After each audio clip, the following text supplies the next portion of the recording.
In the early morning hours of September 29, 1997, the Placer County Sheriff's Office gets a 911 call about a young woman wandering along Interstate 80 in Auburn, California. She says she's been kidnapped and raped. Dispatch called me at home and asked me to go to the hospital. The victim was very shaken. She was obviously upset. I think that she was very relieved to have survived this ordeal. She is able to tell the police what happened. She had been walking home from her school, and she was walking down Washington Street in Reno, Nevada, when she heard a vehicle come up behind her.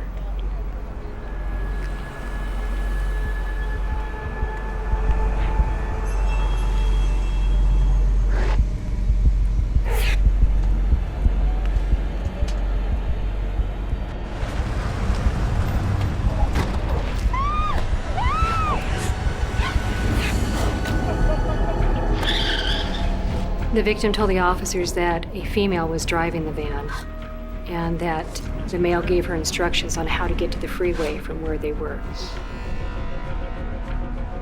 She wasn't sure whether this woman was also herself a captive in some fashion. She might have attempted to get some support or some help from this woman who was driving the van. Eventually, the victim realized that this woman was assisting this man in this abduction. They then took her across the mountains to Auburn. In the course of this abduction, there were a number of sexual acts performed on this woman.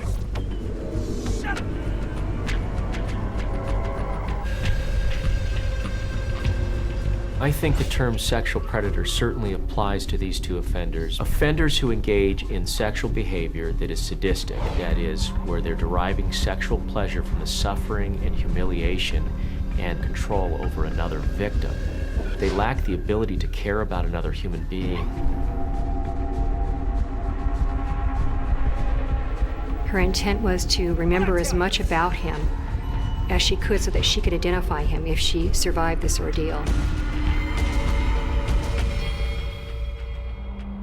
After hours of abuse, the couple finally drops her off on a deserted road in California, more than 90 miles from where she was kidnapped.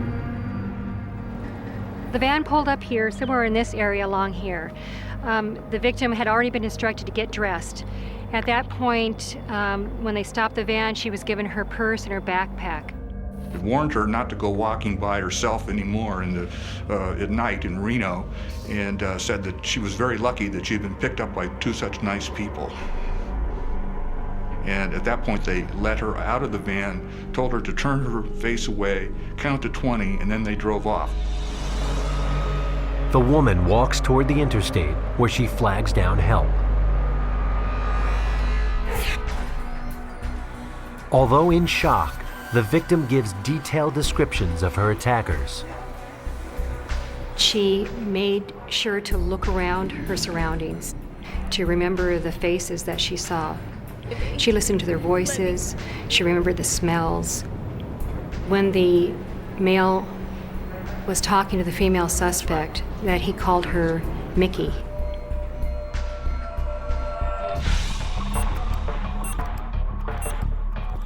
Police developed composites of the suspects and put out an APB for them and their van. Because the victim was taken across state lines, the FBI is notified. It's pretty rare to have a male and a female together doing a sexual assault of a stranger. So that definitely gets the hair on the back of your neck up, that you have a pretty dangerous predator pair out there. And historically, there have been some pretty significant male-female teams that have operated in this area. In the 1980s, Gerald and Charlene Gallegos were a male and female kidnap, rape, and murder team that were operating in the Sacramento area. They had, I think, about 10 victims. The Gallegos dumped one of their victims in Clipper Gap, where the young woman, abducted and raped from Reno, was recently let go. Authorities fear there may be a copycat on the loose. These are high priority cases for the FBI. These people who are out there that might be getting ready to prey on another victim need to be addressed as soon as possible. So in these kind of cases, we drop everything, get out there and start developing leads, recovering evidence, doing interviews as soon as we possibly can. More than a month passes without any of their efforts paying off. And the case goes cold.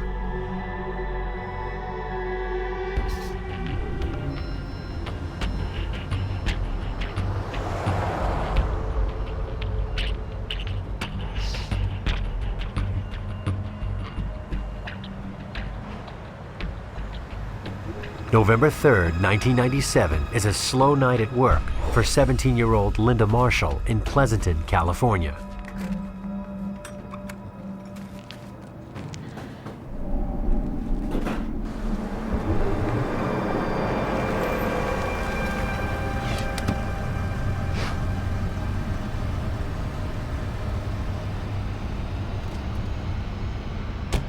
There is another sexual attack in which both of these people attempted to have sex with this woman. They beat her. They ended up taking photographs of her, and they said, well, if you tell what we've done, we're going to let these photographs out, and we're going to blackmail you.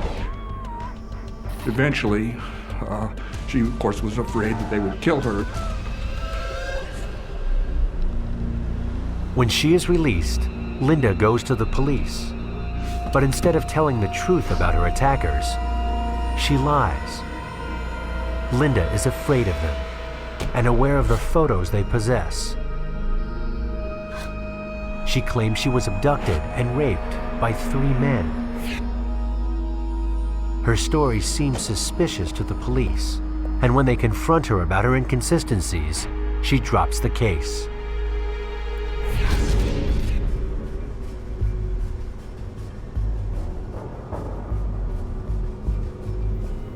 These individuals will tend to increase in the complexity of the behavior that they're engaging in, sometimes seeking more extreme or more diverse kinds of behaviors in order to get the same degree of fulfillment.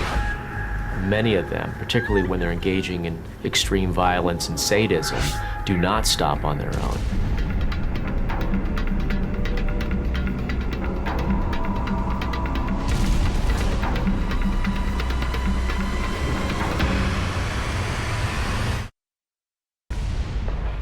In the fall of 1997, Auburn, California authorities search for 2 suspects in a kidnapping and rape case. With only descriptions of the perpetrators, a male and female team, and their van, and unaware of any other crimes committed by the couple, the police run out of leads and their case is at a standstill.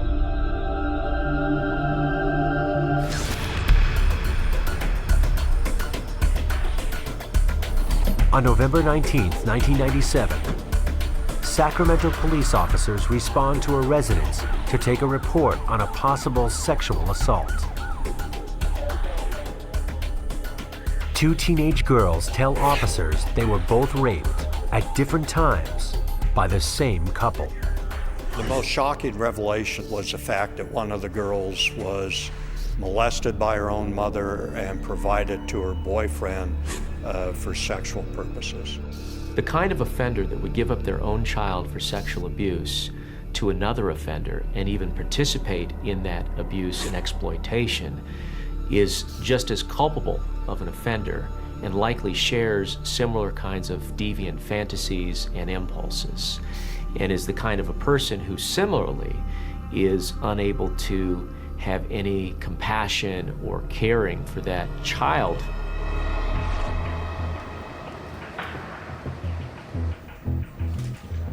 There is more to the story. The two girls had also told us that they had seen a report on TV a few weeks prior about a kidnap rape out of Reno, and the descriptions of the male and female suspects as well as the vehicle were very similar. The girls give investigators the names of their attackers: James Froggy Devesio and Michelle Mickey Mashad. Within a day or two of the Reno kidnapping and rape, Mashad and Devesio knew that the authorities were after them because the composite of Devesio was published in the newspaper and it was on television. So they certainly knew from the very beginning that the police had reason to suspect them.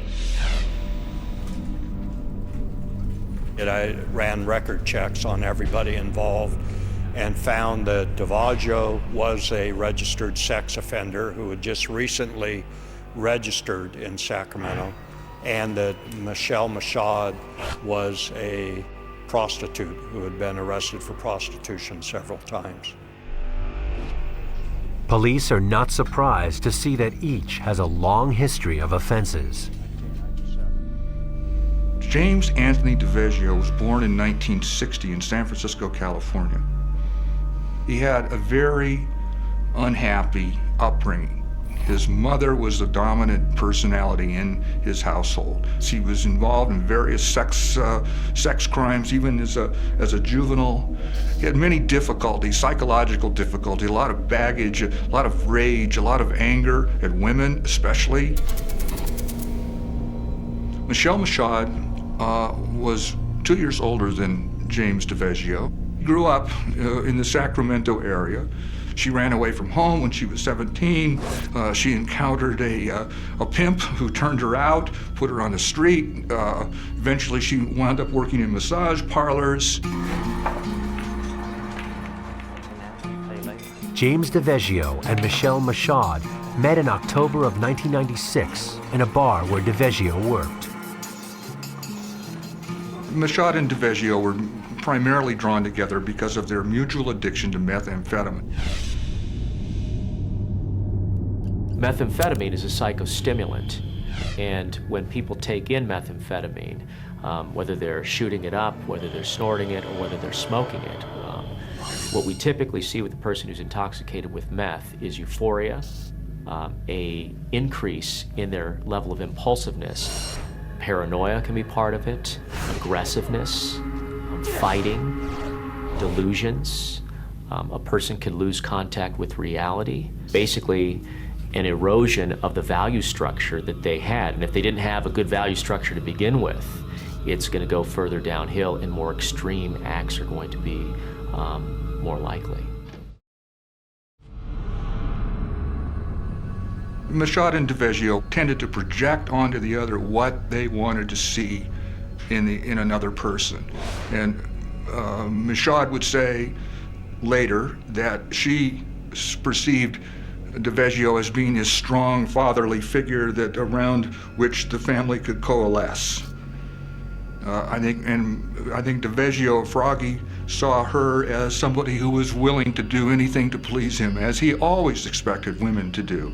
A person who is treating women as objects, as Mr. Devesio did, very well could recognize the opportunities that addiction to methamphetamine might represent. That is, he may see that if the person that he's involved with, for example, Michelle Mashad, is hooked on meth, and he's the guy that can fund that habit or provide that methamphetamine, he very well could use that as a way of controlling her. The fact that Mashad is a prostitute and Devesio is already a sexual predator makes them an ideal match.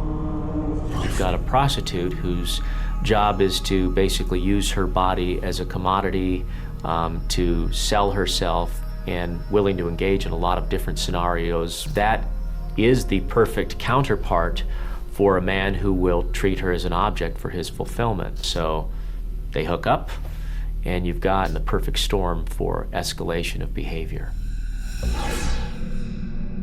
The more investigators look at the duo, the more disturbing the revelations. Michelle Mashad is a very interesting personality.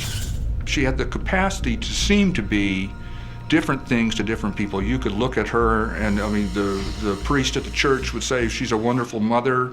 She bakes cookies for the PTA. That was the image that she gave to the priest. At the same time, she could go over to the bar and curse and brag about being a hitman for the mafia or the Hells Angels or whatever. James Devesio had an obsession with serial killers. He was fascinated with them. He had a series of trading cards that depicted serial killers, sexual serial killers specifically. Because he wanted to emulate or wanted to get their notoriety. He wanted to make his mark. Devesio was particularly interested in a pair of killers, Gerald and Charlene Gallego.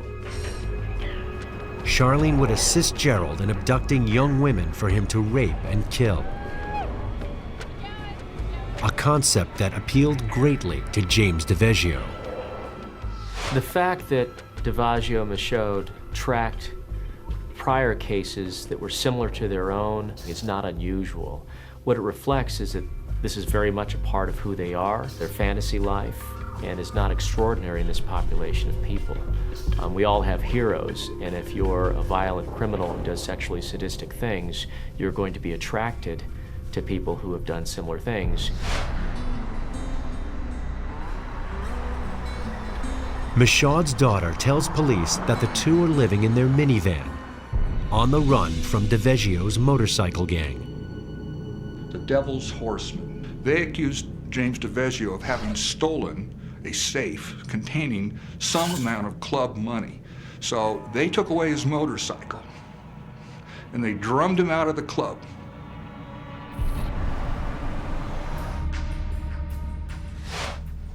Over the next few days, Sacramento police issue an arrest bulletin for James Devesio and Michelle Mashad for the sexual assaults on the two minors. They also contact authorities in Auburn. When suspects live as these two did in their vehicle, you do the same thing you do in every other case. You talk to people who know them. You follow up on where they last were. You ask a lot of questions. You try to find out where they are. Sacramento supplies Auburn with mugshots of the two, and the woman who was assaulted makes a positive identification of both her attackers. A manhunt begins. We assembled a team of 20 FBI agents, along with county sheriff's officers, state parole officers. Everybody with a gun and a badge went out and flooded this area and started finding everyone who knew these people and interviewing them.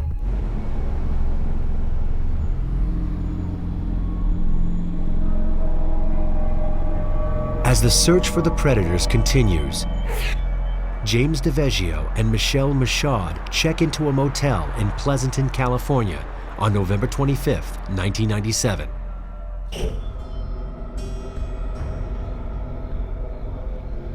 They spend Thanksgiving at the home of Devesio's ex-wife and her current husband.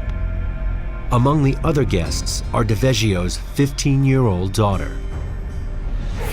At dinner, Devesio and Mashad talk openly about their criminal ambitions.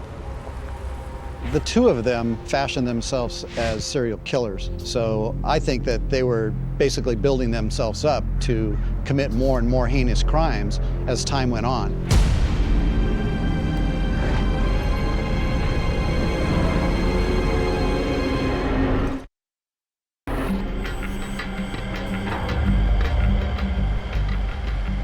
In late 1997, the FBI and authorities in Northern California are on a manhunt for serial rapists Michelle Mashad and James Devesio.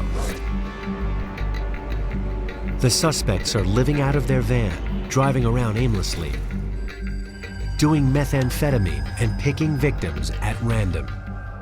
Constant meth use by the person who is already a sexual predator is more likely to make them act out further and in more extreme ways.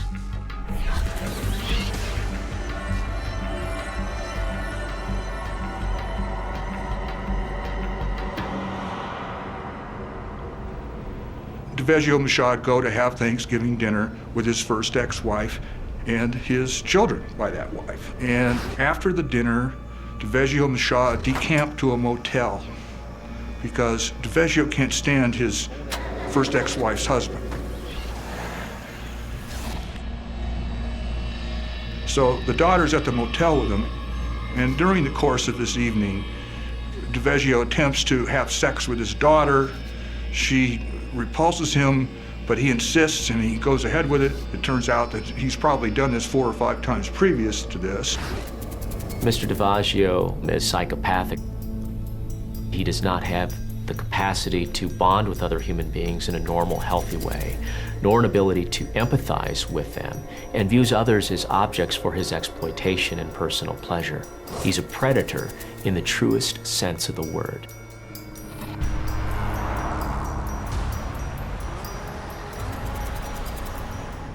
Devesio and Mashad are oblivious to the size of the manhunt currently underway.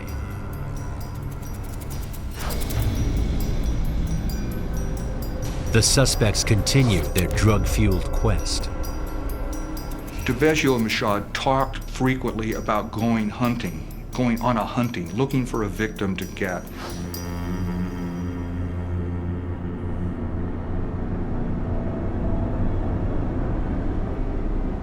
Sexual predators who engage in these kinds of opportunistic and predatory behaviors will often choose strangers because it puts distance between them and their offenses. But the victim pool is often selected by availability and their own assessment of whether they can get away with the crimes or not. Authorities become aware of another attack by Mashad and Devesio that took place sometime after the Reno kidnap and rape.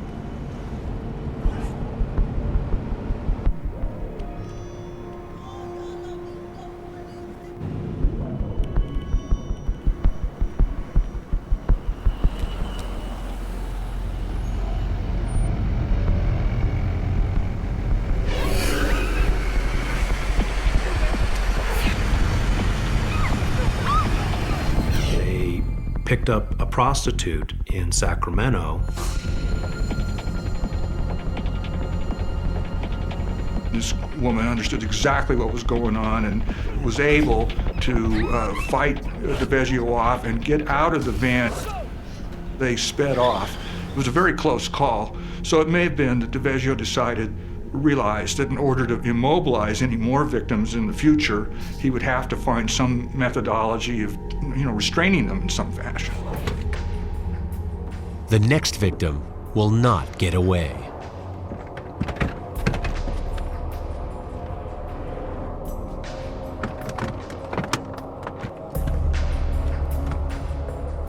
Modus operandi will evolve in these cases. The kinds of things that they're doing to their victims tend to be similar: humiliation, domination, torture. But the way they get there and the way that they avoid getting caught and control their victims, that will change in response particularly to situations that they view as near misses, close calls. People are smart and they adapt.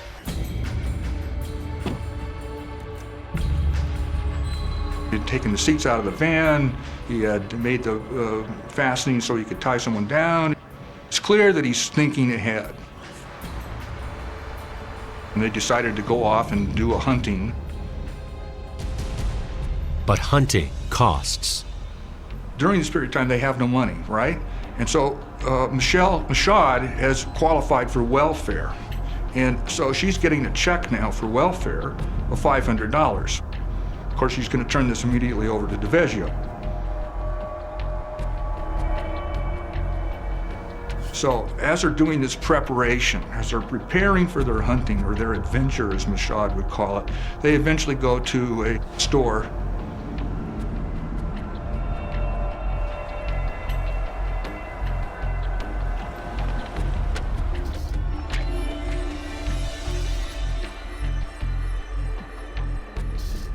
And they bought a gag. And the reason they did that was that they could put this gag on and the person, whoever they got, would be unable to make any noise or to scream loud enough for anybody to pay attention to them. So it was clear that they were prepping, they were getting ready to do their adventure. Perpetrators will pre-plan so that they can accomplish their fantasies. So the purchase of these items tells me that these were parts of his fantasy, and he wanted to be prepared so he could enact those dimensions into his interactions with these victims. As the news of the suspects gets out, Linda Marshall comes forward and tells the truth about her rape in Pleasanton.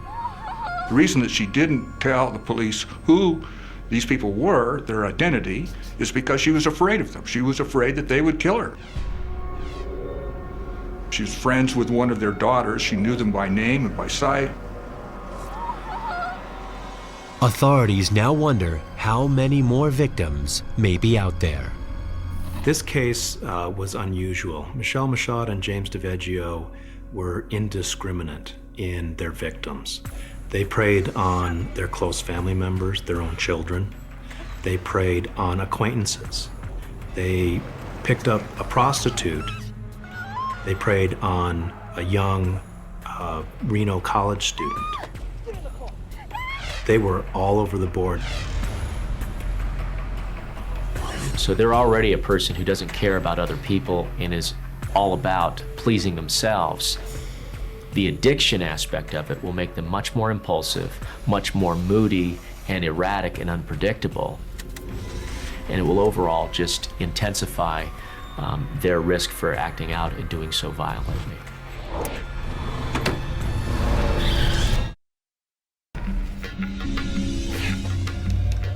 It's early December 1997. For the past 9 weeks, sexual predators James Devesio and Michelle Mashad, fueled by methamphetamine, have been stalking and raping victims at random. But so far, a manhunt by local and federal law enforcement agencies has come up empty. When we get information from Sacramento saying that these people have warrants for a serious crime like a kidnapping, a rape, we're taking this very seriously. Because Devesio and Mashad are constantly moving, the police can't get any leads. The couple make their way back toward Pleasanton.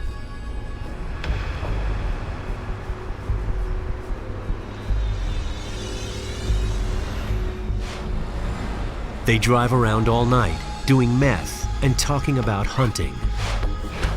At some point after making all these preparations for the hunting or the adventure, as Mashad called, they drove around Pleasanton, where he had grown up.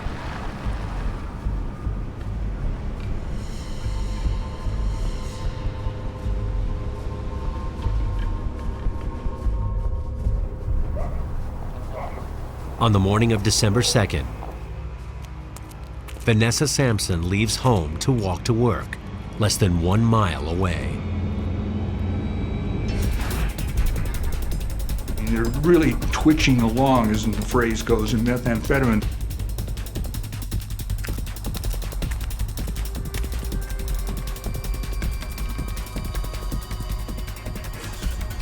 Devesio is working himself up and seeing all of these places where he had been put down and rejected in Pleasanton is just fueling his rage.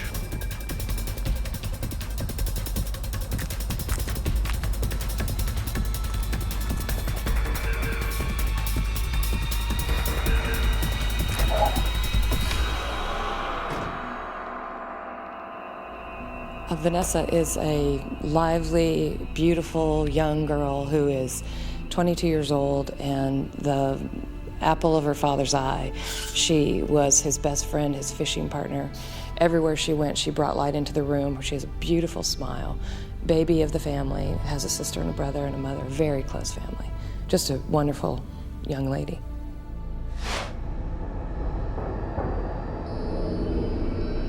The fact that his victim is bound in the van, on her back, with her hands so that she can't move, with a ball gag in her mouth so she can't cry out for help, and blindfolded so she can't see what's happening to her, is really an evidence of how important the sense of powerlessness is in his victims. He didn't want her to be able to see or know or predict when she would experience pain or humiliation. So it's an example of how extreme his need was for control and domination.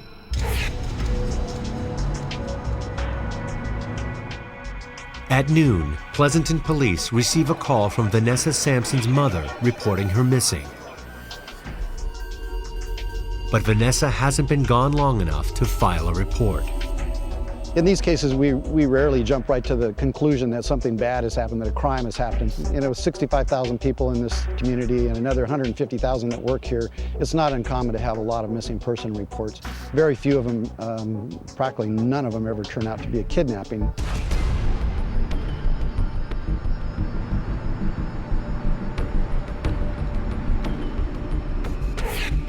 Michelle Mashad drives north toward Sacramento as James Devesio repeatedly assaults Vanessa Sampson in the back of the van. Low on gas, she pulls into a gas station to refuel and buy food and cigarettes. They then pick up Mashad's welfare check in Sacramento and head to South Lake Tahoe, where they check into a hotel. They made a number of stops along the way, many of which, had Michelle Mashad chosen to, she could have freed Vanessa Sampson. Devesio and Mashad smuggle Vanessa into the room and continue their brutal attack.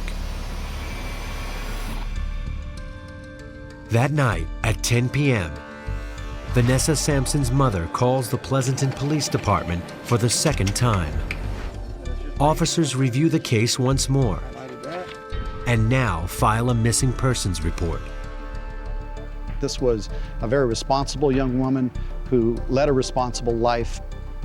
And for somebody like that to just suddenly disappear off the face of the earth, not respond to pages, not call her parents, not call her friends, not talk to her boyfriend, not go to work, all of those things were just very unsettling to everybody involved. Police alert the media about Vanessa's disappearance. Vanessa Sampson left her home at approximately... The next day, officers canvass the neighborhood to see if anyone may have seen or heard anything. Friends and relatives gather to spread the word.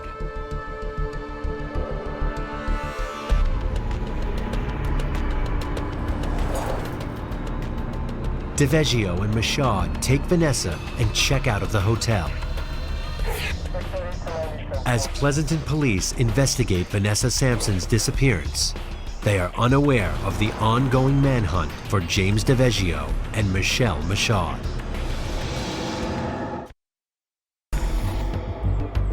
On December 3rd, 1997, Pleasanton, California police search for 22-year-old Vanessa Sampson, who disappeared on her way to work the day before. After a thorough canvass of the neighborhood, the police worked their first lead.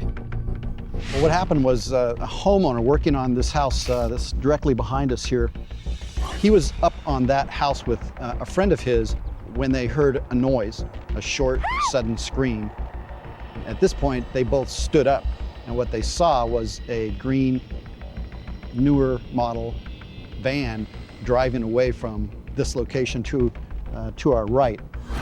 They observed that there was a woman driving with long dark hair. Police search the area for any clues. They find nothing.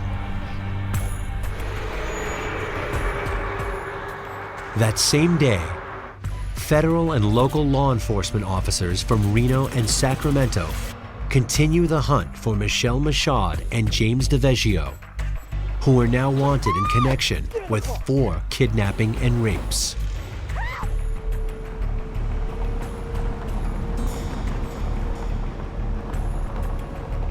Devesio and Mashad drive aimlessly around South Lake Tahoe before checking into a motel across the street from the courthouse where Michelle has to appear for writing bad checks. The fact that they stopped in the midst of their drug binge and these horrible crimes that they're perpetrating is not unexpected. They're clearly in control and know what they're doing. So it suggests to me that despite all the drug use, that despite of the horrible crimes they're involved in, they clearly know right from wrong. They don't know it, but the law is closing in on them.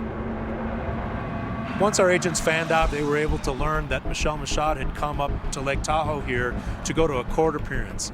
We were able to find out that that court appearance was at the Douglas County Courthouse right across the street from where we're standing. Information then came that Michelle and James usually stayed at a hotel right across the street from the courthouse. So we immediately came over here to the Lakeside Inn and Casino and were able to confirm that they were staying here.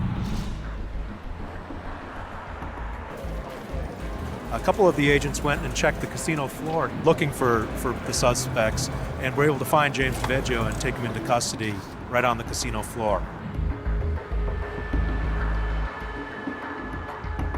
Capturing Michelle Mashad is more complicated. After James was arrested on the casino floor, we devised a plan whereby I would dress up in a security uniform from the casino here and try to get Michelle to open the door so we could arrest her. So I knocked on the door and told Michelle that James had collapsed on the casino floor and was asking for her. Finally, after a lot of knocking and explaining through the door, she finally opened the door, and at that time we were able to grab her and pull her out and take her into custody. The couple's van is impounded. There is no sign of Vanessa Sampson. 2 months after their crime spree began, James Devesio and Michelle Mashad are under arrest. Authorities from the FBI, Sacramento, and Auburn are eager to talk to the suspects. During the time that I spent with Michelle Mashad, I thought that she was very manipulative. She was willing to speak to us about what had happened.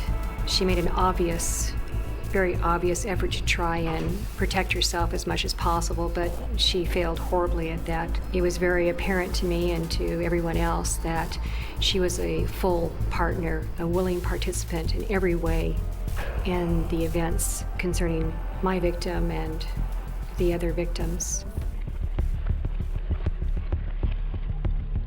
Michelle Mashad implicates herself and Devesio in the Reno abduction and rape before she collapses from a mix of exhaustion and methamphetamine withdrawal.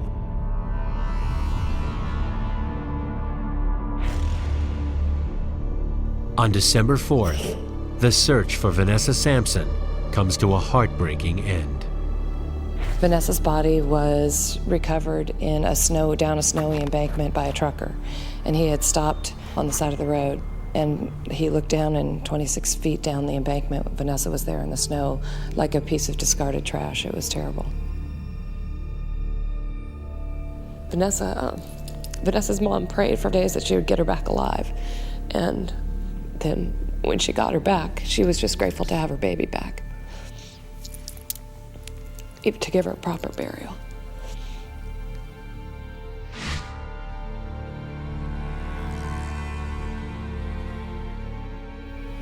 My only regret is that we were a day late for Vanessa Sampson. If somehow we could have arrested Devesio and Mashad the day before, we might have been able to avert Vanessa Sampson's death. James Devesio and Michelle Mashad are held at the Douglas County Jail. Devesio only speaks through his lawyer. When we found out that Mashad and Devesio were prime suspects in the murder of Vanessa Sampson, we immediately told the Douglas County Sheriff's Department that they had potentially someone who might be guilty of murder in their jail. A couple hours later, Douglas County called me back and said Michelle Mashad just came forward to the jail staff and said she wanted to talk to someone about a murder. Devesio insisted that Mashad had done the killing. Mashad says, no, Devesio did the killing. Mashad was driving, she says, when the murder occurred. And what it appears is that Devesio strangled Vanessa Sampson from behind. She stopped the van, went around to the side, opened the door, and that Devesio made her put her two hands on the rope that was around Vanessa Sampson's neck. He turned to her and says, "Now we're bound together," meaning that they had done this together. When arrested, criminal pairs will sometimes turn on each other. In fact, that's, in my experience, a more common pattern as they start looking at saving their own skin. These are self-centered people, egotistical and narcissistic, and the only person important to themselves is themselves, usually. And so that's where you'll see them pointing the finger, he made me do it, she made me do it, and back and forth. There is no loyalty among thieves, and certainly among people who are perpetrating these kinds of horrific acts when they're looking at capital murder charges. On November 16th, 1998, Michelle Mashad pleads guilty in federal court to aiding and abetting in the kidnapping of the Reno victim in exchange for her testimony against James Devesio. On May 19, 1999, James Devesio is found guilty and sentenced to 22 years. Both deny any assault on their daughters. The charges are dropped in pursuit of murder charges in the death of Vanessa Sampson.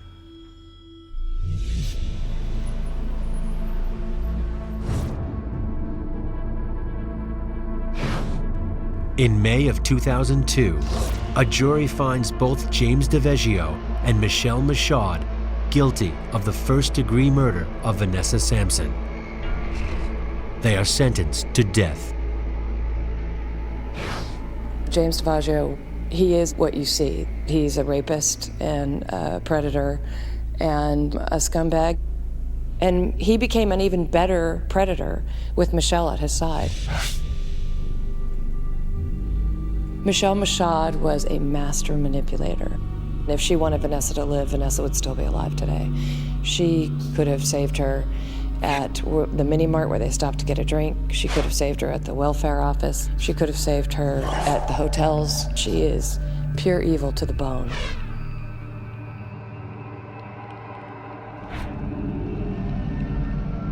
James Devesio and Michelle Mashad remain on death row as their appeals continue to make their way through the California penal system.